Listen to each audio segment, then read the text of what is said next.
Hello everybody, welcome again to my channel. There's a question that is bothering me from the Bible, and I'm really struggling with this. I do believe in God, I believe in Jesus. I don't think I have any other choice than to believe in God and believe in Jesus. What else is there for me to believe? I don't believe in Muhammad, I don't believe in Buddha, and I don't believe in the other religions. I was grown up as a Seventh-day Adventist for most of my life, but I am coming to grips with some questions, and the question that I am struggling with is, okay, there's a text in the Bible that says God knows the end from the beginning, and He knows things that are not yet done. And that speaks volumes. And since He's God, I don't want to use the word if, because Satan used the word if when he was tempting Jesus. I'm not going to use if. But since He's God, and He knows the end from the beginning, which makes Him God, it's called omniscience. Omniscience means you know everything. And yes, being God, He should know everything. But why is it that God, who knows the end from the beginning and the things that are not yet done, He created a tree.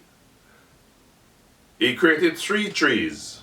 Tree for food, tree for the tree of life, and the tree of good and evil. So before even there was sin, there was good and evil. I always liken it unto the nuclear bomb. We've been living with the nuclear bomb now for the past many years. And it just sits there, it does nothing, except somebody should press a button. Now, God made this tree of the knowledge of good and evil. Then He put 2 human beings beside it. They have access to it. And He said to them, eat of the one for food, but don't touch the one that is of good and evil, that He created. So God created good and evil. Isaiah 45:7 says, I form the light, create darkness, I also create evil. Now, there comes the devil, contradicts what God says, and he says, did God say you must not eat it? It's because He doesn't want you to be like Him. He doesn't want you to know good and evil. So go ahead and eat it. And they followed. My problem with this is, since He knows the end from the beginning, why did God put them in arm's reach? Okay, it's this way. Let's say I have a grenade. I have 2 boys, 2 kids. Am I gonna put the grenade in the reach of my 2 little boys and tell them not to touch it? Or as a responsible parent, I'm going to put that grenade far away in a safe, lock it away that they have no access to it? Because I know as a parent what a grenade can do. So I have a problem with that. So what the Bible is saying is that God, who knows the end from the beginning, put these 2 human beings in the reach of a grenade, something that will cause disaster. And for the past 6,000 years, because they went ahead against his will, and they touch it, boom. And I say to people, if I put that grenade in the reach of my kids, they lock me up, they are going to charge me as a parent for negligence, because they're going to say you should know better. You're an adult. You can't leave children and tell them and put a dangerous thing like a grenade and tell them not to touch it. You are irresponsible. And I would be charged for negligence. So I'm struggling with that concept that a God who knows good, a God who knows the end from the beginning, did not, well, he knew that they would sin, obviously, because he knows the end from the beginning. Yet he put it in their reach and caused them, or caused us, to be now living in a world of good and evil, which is disastrous. This life is disastrous. When I see the amount of tragedies that happen to babies, to innocent people, sometimes it seems as if there's no God nowhere to be found. I remember one year in Toronto, it was the coldest night on record. I will never forget that. I cried in my truck when I heard this story. And there was a little baby boy, about 3-year-old, 4-year-old, or 2 or whatever. And he got up in the wee hours of the night, went outside in the cold, got lost, got confused. People started looking for him. He was nowhere to be found until his lifeless body was found by the neighbors, and he was nearby. And I'm saying, oh my God, why didn't God just let an angel stop this baby? I remember again, the duck what? The duck, I don't remember, whatever. But I think it's DuckDuckGo or, no, I'm mixing it up with the web browser. But I think it's the DuckDuckBoat or something like that. When 9 members of a Christian family who just went on to have fun with the family in this rickety boat, and all 9 of them died, including little babies, little kids. So sometimes what do you tell somebody about God when they see things like this happen? It's hard. What do I say? I remember that day I was driving my truck and I said, God, a baby, why couldn't you say there are angels on the earth, why didn't you just send an angel to stop that baby, prevent that tragedy? And you gave them the baby in the first place, then you take it back at 3 years old. It's just unfathomable. It's just does not add up sometimes when you see what happened in this world. So I really am struggling with something. Here's another one. I know a lot of people are going to get me for this. Okay, let's say I want some friends to come over. I invite them over to a great meal. I go out of my way. Let's call it a pizza. Bake the most beautiful pizza. Luscious. Because guess what? My intention is to stimulate their desire. To let them want this pizza. To let them want to relish it and get in it and really enjoy themselves and eat. That's why I carve it. I put all the ingredients to make it attractive and mouth-watering. But guess what?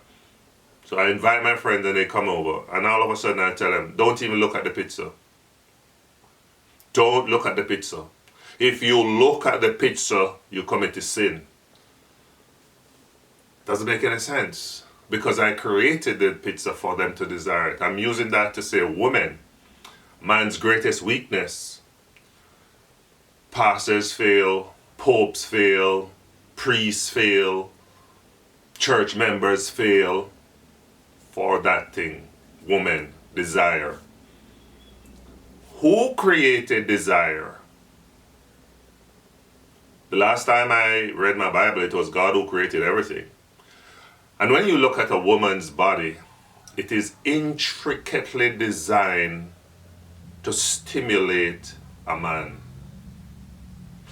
Look at the naked body of a woman. Everything is painstakingly put into place by this creator to elicit a desire for this thing. He didn't just carve something and when you look at it, oh, big deal. No. That's why men go to strip clubs and spend money. That's why men sometimes go to the beach to admire these beauties. Men will forget about church. You've invited them to church till you're blue in the face, they'll never come. But invite them to a strip club, they'll go there to see those dancers and see these women get naked. Why? And they'll spend their last dime to see a woman get naked. Because it elicits a desire. It creates a desire. And who created us with that desire? Even the Bible itself tells you that Solomon, David was a man after God's own heart, and David had every city that David went, David had a baby mother. David was a sexual predator. He had several girls pregnant. He had wives, he had sweethearts.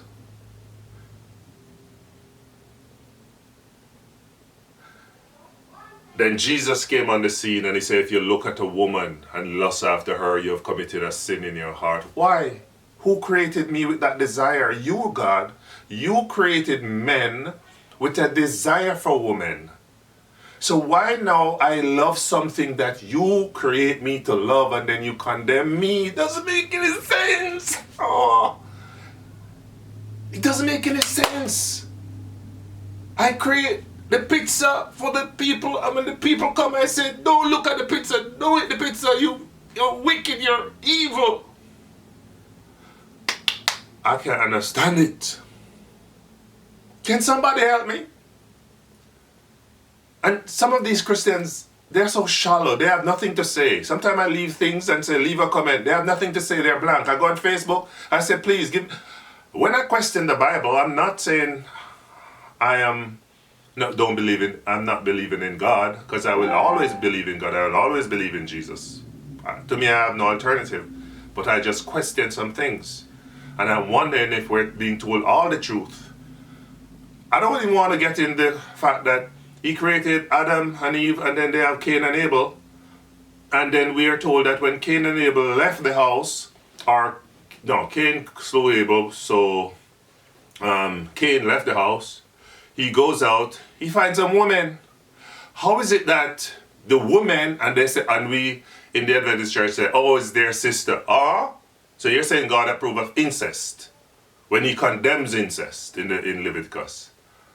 Where did those women come from? How can it be his sister? And why would these girls leave the house before the boys? Was it a culture then? I don't know of that.